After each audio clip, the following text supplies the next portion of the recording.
Okay, welcome back to the PT Graduate Podcast. My guest today is Hilary Williams from Christchurch.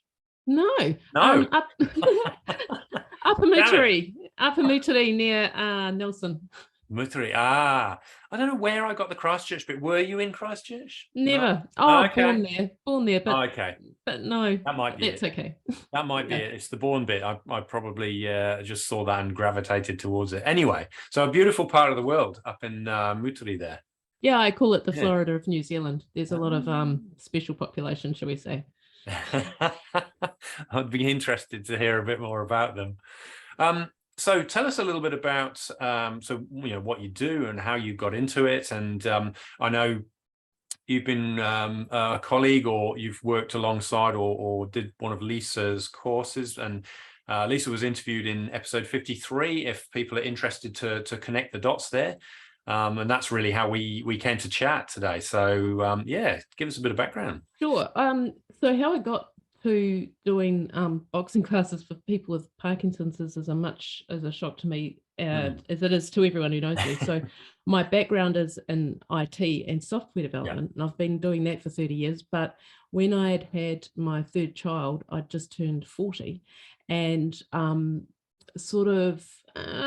was feeling a little more stabby towards my husband than normal. And my doctor said, "Oh, yeah, you might have a bit of depression." And I'm like, "Nah." Yeah. And she went, "Yeah." And I went, "Nah." And she said, "Yeah." Okay. And exercise is going to help. And being a very non-sporty person, which is kind of ironic because I'm on this right now. She said, "Yeah, got to do something, and you got to do something regularly if you really want to tackle this in a good way." And I mean, all right. So a friend kept telling me to go off to a Zumba class, and I'm like, "Hang on, you got to dance." I don't dance. Do exercise in front of people, to someone shouting at you. And it took her 3 months, and I finally went along just so I could say I'd been. Right. And I went along and thought, oh, okay. I've since reflected upon why I like this, why I like the class. And it was someone else took the lead on what you were doing. Yeah. And all you had to do was follow. Yeah. And so I really got into it, and people said, "Oh yeah, Zumba, it's great. It's the music, it's this, it's that." And I quietly thought, yep, it's all those things. But personally for me, it was someone was taking charge. And with 3 kids under 3 at home, someone else taking charge was like a gift from heaven. So I got into that, and after a couple of years, a couple of people said, "Oh, you should do it yourself." So I started Zumba classes. I didn't do so great.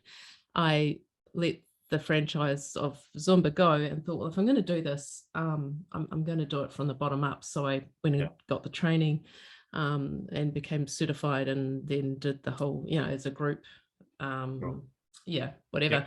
And so I started doing classes, and people would sort of come and go, "Yeah, nah, not really feeling it." I'm like, well, why am I so bad at this? And I'm the first to say I'm not a great dancer, but I thought it's not that. What is it about the person I went to, called Lynn, who was a superstar at being a Zumba instructor? And it was because she was doing her, and I needed to do me and not be like her. And so I thought, well, what's my favorite genre of music is dancehall, which is a precursor to hip hop, and it's a nod to a lot of the modern music. It's got a good sound. It's founded in Jamaica. It's got a lot of African roots to it, if you like.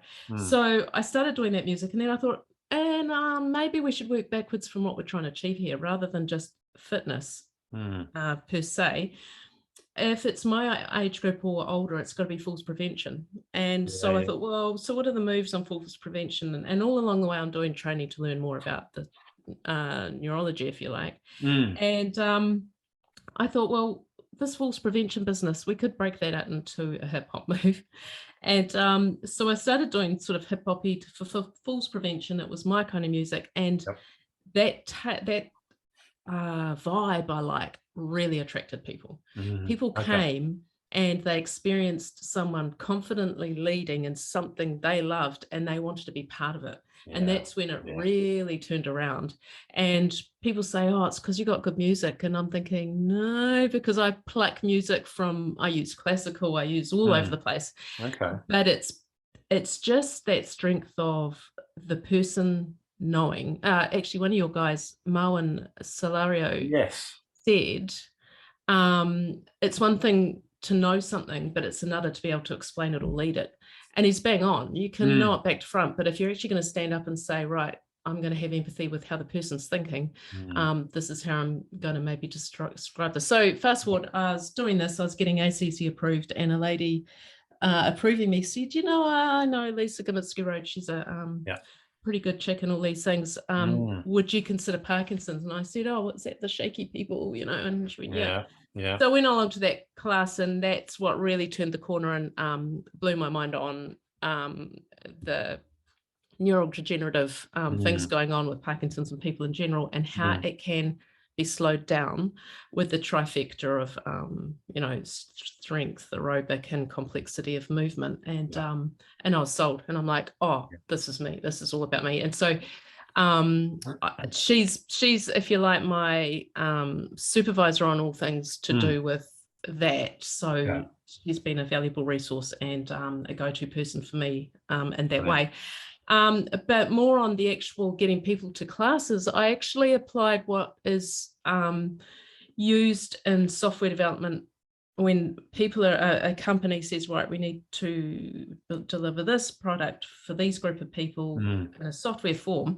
There's a method called UX, or user experience, and it's not what you think people want, it's actually doing it on quite a scientific method. And so there's testing, there's ideals, what you're trying to hope for. And Neil Scher, your guy on there, was talking about the growth of the boutique industry, mashing it up. And he was bang on, because unless you can define exactly whom you are trying to attract, you can be wasting a lot of time on casting the net too far. And he also said that if you try something out and it fails, it means you've learned something. And that's actually in IT taken on, as unless you're making mistakes, you're probably not learning something. And so I applied that to my own business, and at the end of the day, it actually comes down to talking to people and asking, no one likes to do this, but you actually ask for feedback. You put your big girl undies on and you receive it, and you don't take it personally, and you just take a note. So over years, I would always be making notes, getting feedback from people. And then you've also got to be careful, because you've got the, what you should do people, and you just nod and smile and go, oh, that's a great idea. And you do have a tendency that if there's a couple of people in the class saying, oh, we want to have more of this or more of that, you've got to stick to your guns of whom you're trying to attract, and not be swayed. And that's tough, and it takes confidence. And for me, I liked to feel secure in the science of what I was doing. So now all my classes are full, and I can't take more people really. And it's simply because I've honed in on this particular population. So of course, Parkinson's, mostly chaps come in. And like Lisa pointed out to me, she said the research shows that if you get a bunch of Parky guys together and having a cup of tea, the positive dopamine response in their brain is about as equal as if they were doing exercise. Wow. So if you're doing both at the same time, or you're having that all in one, it's a big thumbs up. And as with many of your guests, I imagine, talk about the group mentality as being camaraderie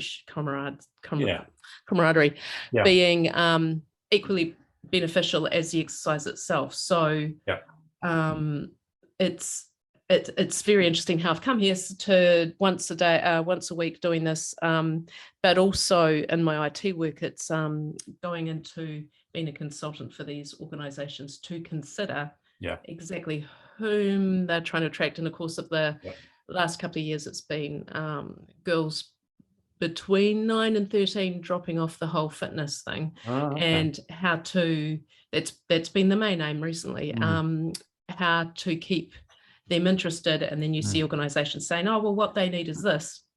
And that's usually a middle-aged male or female. And you're thinking, well, or if it's girls, it's got to include pink and purple. And it's like, So as soon as, what I've always done is I always give an opinion on things, and then I'm probably 8 out of 10 times proved wrong, because I kind of relish the fact that the science of finding out user experience far outweighs your opinion or what you think you know of the world, and all the biases you bring along to it. So that's really interesting, doing that for the recreation as in organisations like Table Tennis New Zealand and stuff like that, to kind of think about whom they want to attract, especially a lot of these organisations now are wanting to attract people who are not self-identifying as sporty, and that's actually out of their experience, because they're usually people that have been in sport all their lives and they don't actually know what it's like to not know what it's like to enjoy a sporting activity. I'll take a breath. Did that answer your first question? yeah. It's interesting, you know, how the Zumba kind of led you in there. Obviously you've picked up the counterpunch license as well, and that's something I see you doing a lot of work with people in that space, and there's lots of good videos on your Facebook there. But your business is Move Good Now, fitness with benefit. I'm curious to know the Move Good Now. Why those words? So if you come from a marketing perspective, you actually want words that mean something, that describe something. And as my mother and everyone over 60 tells me, it doesn't make good English. And you're like, all right, but everyone remembers it. And it's something that you could get the .com for. And I did actually do a survey of my latest. So I've got 2 classes. I do the Parky guys, but I do superb dance, low dance fitness for women over 60. And I've been with them, some of them for 8+ years. They feel very able to give a honest and open opinion. And so the number of names I came up with, that feedback was quite direct and valuable. So when I came up with this, so they didn't complain about it. They said, oh, I don't know about that. But they didn't complain about it. And I thought, well, that's the one then.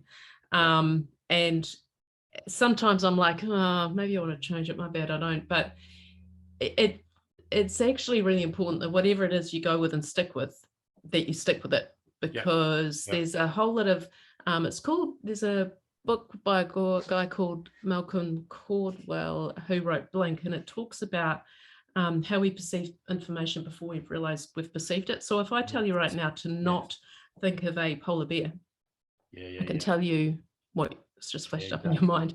And so constant recognition of whatever it is that you've decided to brand yourself with is important. So I've stuck with it. I've tweaked it here and there without people noticing, into something I'm kind of happy with.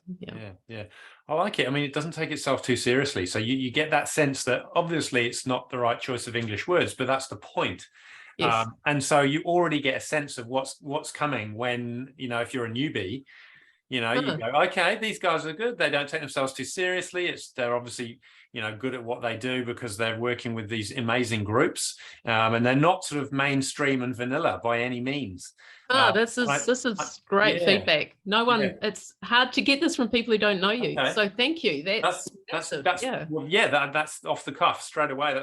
That's my perception. Great. And the other thing that comes through really loud and clear is that sense of purpose. So, you know, the types of groups that you're working with, again, you know, you could say they're mainstream, but I don't know whether they are particularly mainstream. But we used to have this term special populations, and I think that's become less and less necessary because they're not special.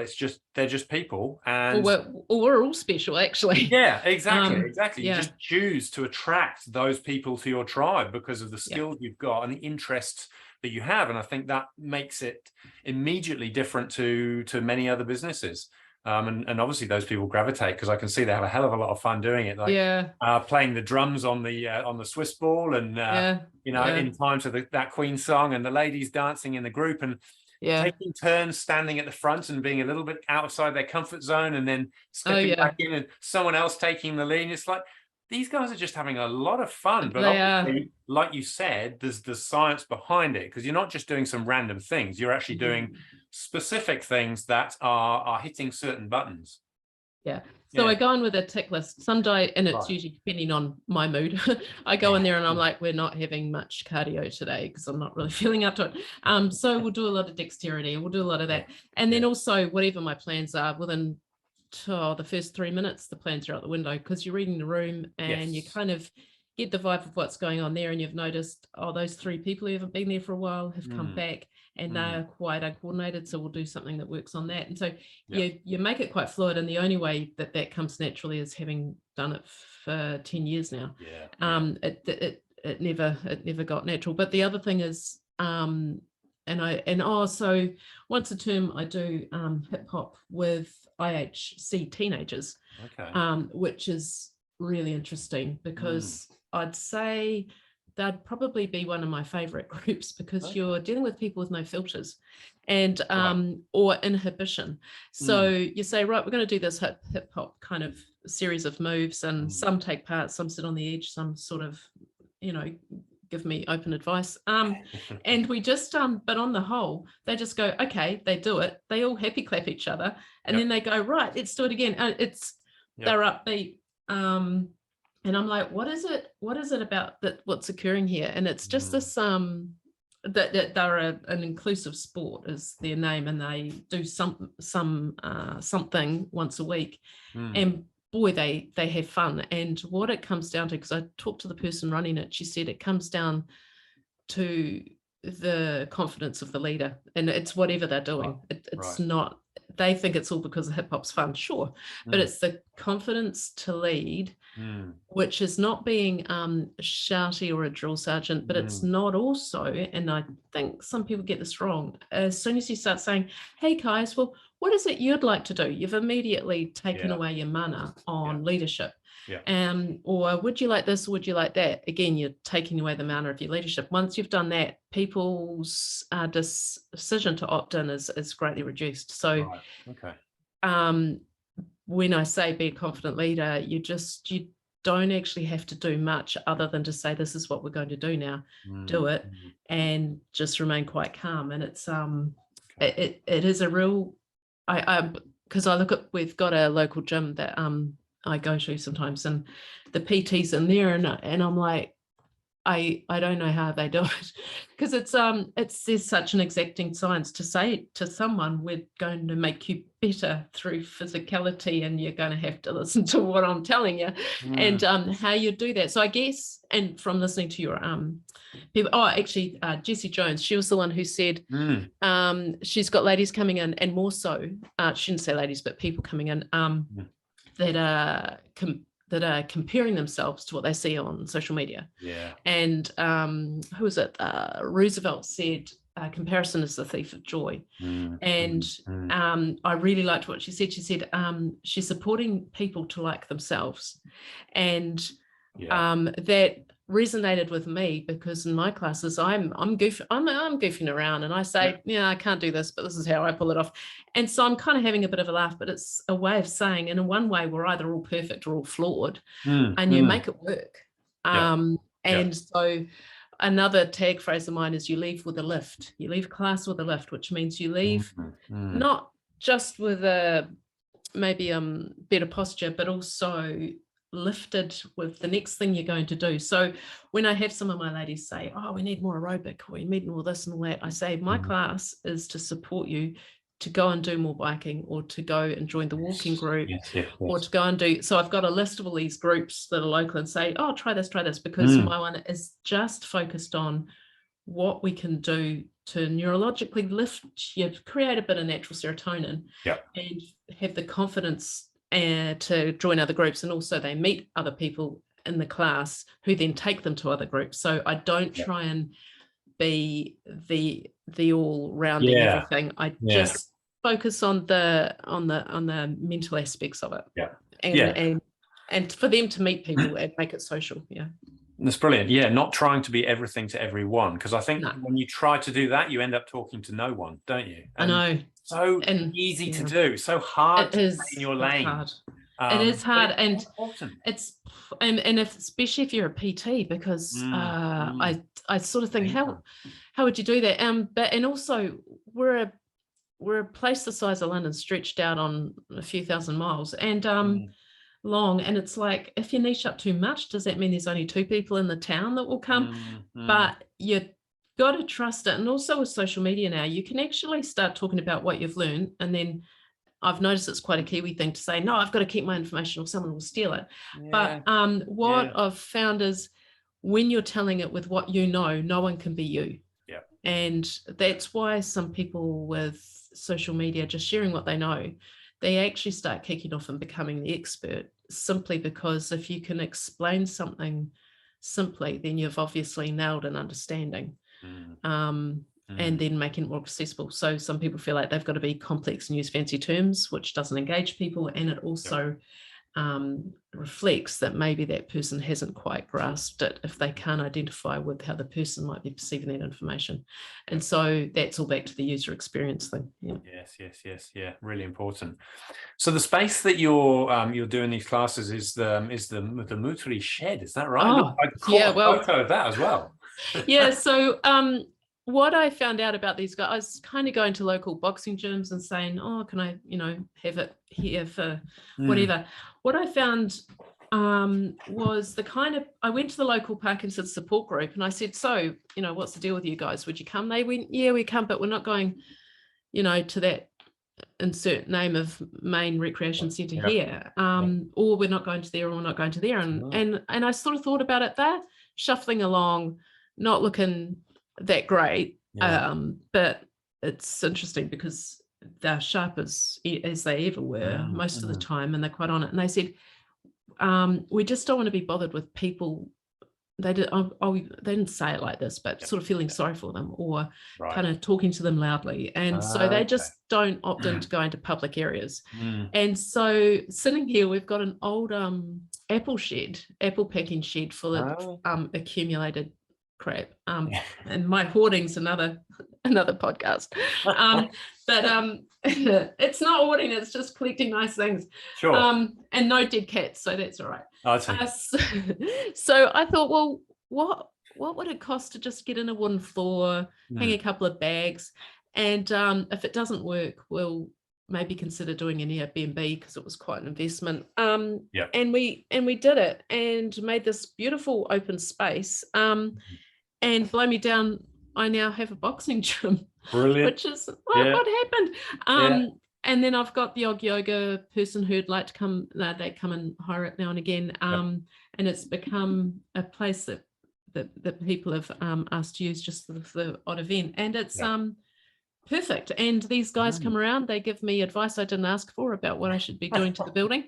And am I going to cut down that bush or gorse that seems to be popping out over the fence? And so they all, tell me this. Amazing. And then we all head off down to the local village for a coffee, and their feedback on the classes is good, but the biggest feedback is from their spouses, and the spouses take me aside and say, you need to know how much Jim looks forward to this, needs it. And then the physicality things, they say, oh, Tom used to trip over all the time, he trips over less. So you get that, those kind of things back as well. And you just think, well, whatever happens, I can't stop these classes. It's having such an important impact on these people's lives. And I really enjoy it.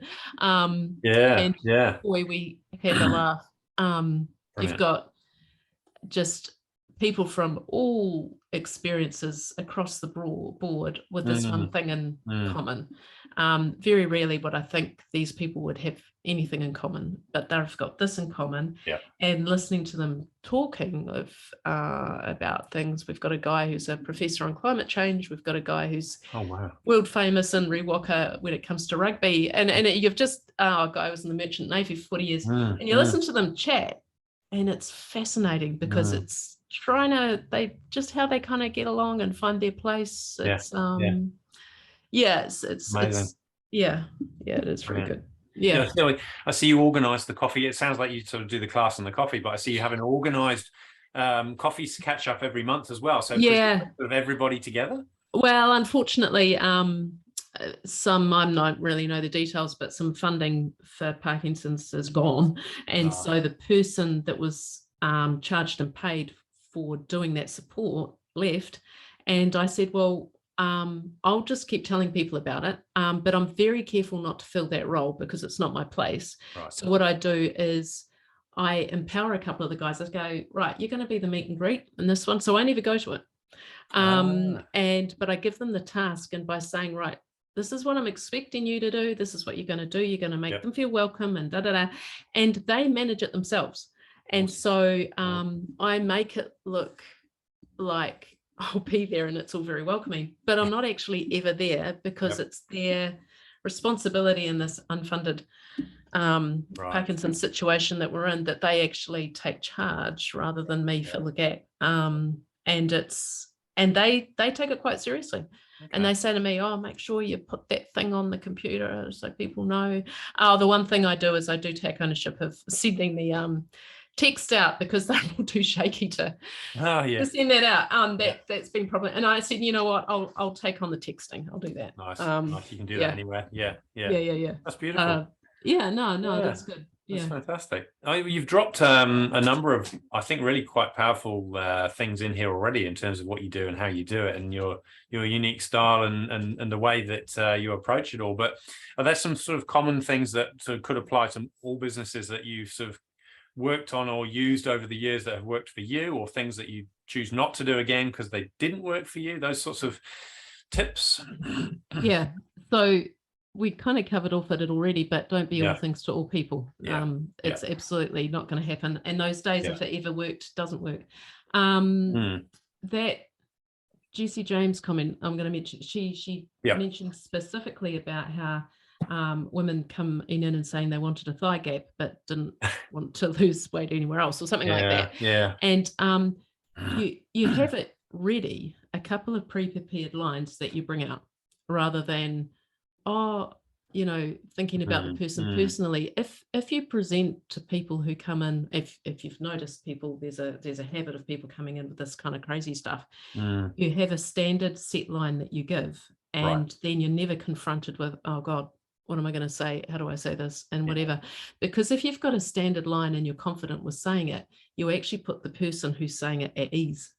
And it also feels, because I can imagine with PTs, you've got that fine balancing act of, you don't know their baggage, you don't know where they come from, you don't know how to say, so you just have a set of phrases that are neutral, because it can also swing to the happy clappy other side, which so when I've done research with organizations about what puts people off, people think it's because the PTs are really mean, and it's actually no, it's the I don't know, yoga instructor who was a bit too happy clappy is almost as equally off-putting. So a top tip there would be neutrality. Embrace the neutrality of just making statements. And if you're thinking, oh, but I want them to like me, then you've got to think you're not there to be liked, you're there to do a job. And you do it well, which eventually means people will have respect for you, and you can actually create that relationship. The only thing would be, all your people have said it already. It's all about niching up, understanding who you're trying to target, but understanding them from, I actually know this is a big one that keeps coming up in my work, is it might be possible that you don't know what it's like to not know how to be sporty. And the only way you're going to discover that is to talk to people. And it's like me in IT for 30 years, I find it impossible to understand how people can't pick up software programming, for an example. And my husband's like, you're not normal, you're not like the rest of us. And I said, but it's just straightforward. And he goes, well, maybe you should think about it from the user point of view. And so we have these chats. So you actually, it's you can be kind to yourself and say it's okay that you actually have no idea what it's like to not know how to enjoy being fit and well. And also, as a previously non-sporty person, is that I just saw fitness people as them, and completely non-relatable. So when the person who made it work for me, that was Lynn, it was because she was a human first and said, well, this is what we're doing, do your best. And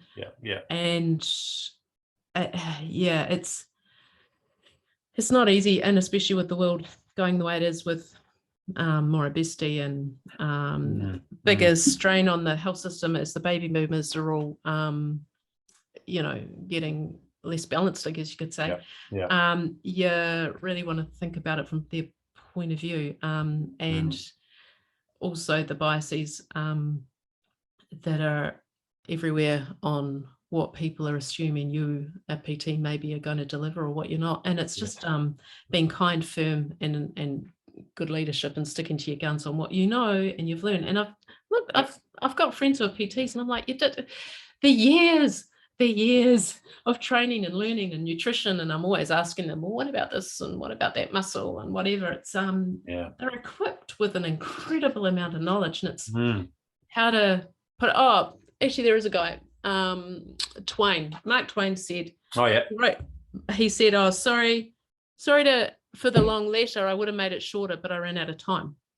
And it's because to bring something in to a understandable but short way takes more time than just going blah blah blah blah blah like me on this podcast, blah blah blah blah blah. That's why it's good to chat. But it takes and that's why I was interested in the feedback you gave me about my website. It's the briefest website I've ever had. I've had several websites, and this is the briefest with the less wording, right? Because it takes more time to be able to figure that out. And I've also taken away making it all about me. I've had those websites, and you're trying to sell yourself so people come to you, but what you're actually trying to sell is what you're offering, and not you, the person. And you kind of got to put your ego, I don't mean that negatively, it's just we all have that ego aside to think, if you're that driven about helping people, talk about what you can do and have. Here's a major top tip. Oh my God. If you've got stock imagery on your website, lose it now. Get real photo. Real photo. And also a good thing about getting real photo from people is, rather than saying, do you mind if I take your photo? Can I take your photo? People probably, especially Kiwis, will go, no, I'm too shy. If you say, I'm going to take your photo and offer you a free session and as a thank you, is that agreeable to you? And then also get them to sign a thingy, then you've actually created them they don't feel like they've been a vanity prat, and you're able to then also feel free to probably take 50 photos and pick the best one, whereas the other way means you're kind of hesitant, they feel all self-conscious and nothing really comes of it necessarily. Or so if you come in with the offer and then you have a freedom to just be able to take it from all angles, and they go, I don't like the photo, and they're like, you'll get used to it, because you've already had that agreement that you're going to take it. And what always ends up happening is that people say, I saw that photo of me on your website. It's such a cool photo. My family sees it. And that's why I'm able to get so much video, because I'm able to say, I'm going to be videoing this. I understand you might not be keen, but you can stand to the side. So there's sometimes one or two. Yeah. But who's going to miss out on that opportunity? And everyone's used to it now. So that's good. Yeah. Yeah. No stop. So right. So you're so right. It's so good to have the real photos rather than the stock images every time. Makes it far more authentic. Especially for the over 60s, the stock photography's not pretty. There's too much smiling. So excessive druggage must have been involved for that kind of druggage. They're not. No, it's not.